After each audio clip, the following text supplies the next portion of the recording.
Hey there, before we begin, I'd like to acknowledge that all of this footage was recorded on stolen Darkinjung Land of the Eora Nation, and that sovereignty was never ceded. Hello! Welcome. I'm glad you could make it. I'm not going to give much of an intro because I know nobody likes a long intro, so stick around to the end if you want to hear a bit more about me and this channel and what I'm doing here, because this is, in a way, my YouTube debut, I guess you could call it, so that's exciting, that's fun, that's funky fresh. These are books that I feel like I should be able to finish and then go to a friend straight away and start talking about them because everyone's read them, you know? Except that's not the case. I don't know a single person who's read one of these books, and it's so sad because these are genuinely some of my absolute favourites, and if you're looking for your next read, I've got you covered.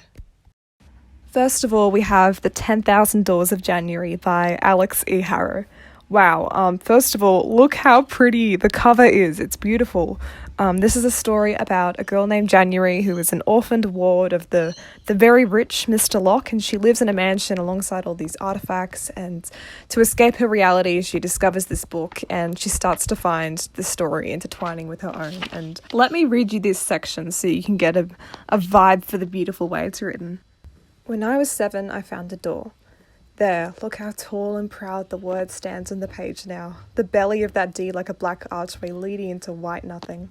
This is one of those metafictional story about stories type of books that's really explorative and great if you want to lose yourself in this world full of rich characters and rich stories. And I don't know, I really loved it. Like, I'm currently rereading it for the second time, so I recommend. Up next, we have Deeplight by Frances Hardinge. If I had to pick one book to recommend the most off this list, I think it'd be this one. Again, beautiful cover. They say don't judge a book by its cover, but come on, you're always going to pick the prettiest artwork off the shelf. I think I love this because it was such a deep, unique story that was completely devoid of cliche.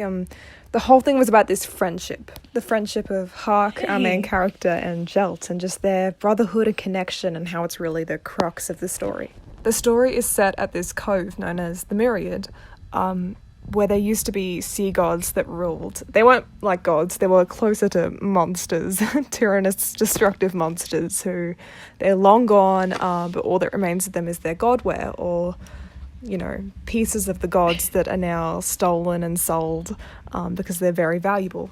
The story really kicks off when Hark and Jelt accidentally discover some godware, and turns out some of the original powers of gods isn't entirely gone from the artifacts themselves. And that's where the story gets really complicated, and it kind of exposes the deeper relationship of Hark and Jelt. The story also has some really beautiful deaf representation, which is so cool. And I feel like there's so many similar books nowadays, especially young adult books, so if you're looking for something a bit different and unique, I really recommend. Next, we have The Starless Sea by Erin Morgenstern. I wouldn't be surprised if you've heard of this one. You might know Erin Morgenstern from her first book, which was The Night Circus, which was also very good, but in all honesty, I love the world of The Starless Sea more.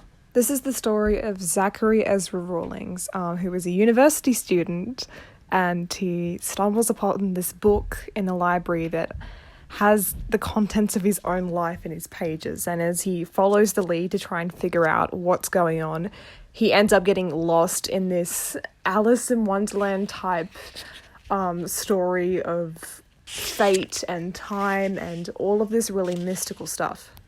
So dreamlike, so academia book vibes. This is also a story about stories if you're into those. I love metafiction so much. I think it's like my favourite. What is it, a genre, a category? Love it, you can never go wrong. You can probably spot my tear stains from when I was crying all over this chapter. This is a tricky recommendation because you either love this book or you hate it with a burning passion, and I've never met someone with an in-between. But if you're open-minded, I really liked it, and I think you should give it a go. Next up, we have a non-fiction, No One Is Too Small to Make a Difference by Greta Thunberg. If you haven't heard of Greta, you've been living under a rock, but I'll enlighten you. She was the Swedish 16-year-old who, in 2018, sat on her own outside of Parliament House to protest the climate inaction of her government, and now she started a full worldwide movement known as Fridays for Future or School Strike for Climate. And I think this is such an interesting book because it's like no accident that she's leading this movement. These are a bunch of her speeches from the different protests she's been to. It's definitely a short and easy read, but it's so clear and it's so to the point, and I think that's what's amazing about her. She has this very black and white sense of the necessity of climate action and why we should be acting on it, and how ridiculous it is that we're not acting on it as we should be. I'm a really strong climate activist and advocate for climate action, but every time I read this book, it gets me and it just makes me enthusiastic about the topic all over again, and I wish everyone would read these because this is historical stuff. Like, the stuff she's saying, we're going to be quoting this in modern history essays to come. It's short, it's relevant, and I just think the world should be talking about these ideas. Last of all, we have Northern Lights by Phillip Pullman, which is actually book one of a trilogy known as His Dark Materials, but I'm only going to talk about this book because I didn't like the other books. This one is also sort of popular, so maybe you've heard of it, but I don't know anyone who's heard of it. It's now a TV series. The TV series is very good, I recommend. But this is about a girl named Lyra who lives in a universe where everyone's souls are present as animal demons that live beside you, and they kind of share a consciousness with you. In this world, if you're a child, your demon can change shape, but when you become an adult, it settles as one shape forever. And it's looking into inherent sin and the religious fear of being human. And I will say, if you're going to read this, it is pretty anti-religion, and the author is a big atheist, so if that makes you uncomfortable, that's entirely understandable. But it's a really classic story, and I'm definitely going to be rereading this one for a while. Yeah, so that concludes the list of books I think we should be talking about, and that I'm upset that we don't know these authors and we don't know these stories because they're so good. They're so good. And I really hope you found something that maybe you're keen to pick up or to put on your TBR. Now that we're at the end, I'll give myself a little intro. Hello, my name is Leila, my pronouns are she, her, and they, them, and I'm not sure what this channel is going to become yet because I don't want it to be exclusively booktube. I love lots of different things like art making and painting and drawing, or music, or being outside and hanging with friends, and just aesthetic videos in general. So I'll see what this turns into, but thank you so much for sticking around to the end. I really appreciate it, and I hope you have a lovely remainder of your day.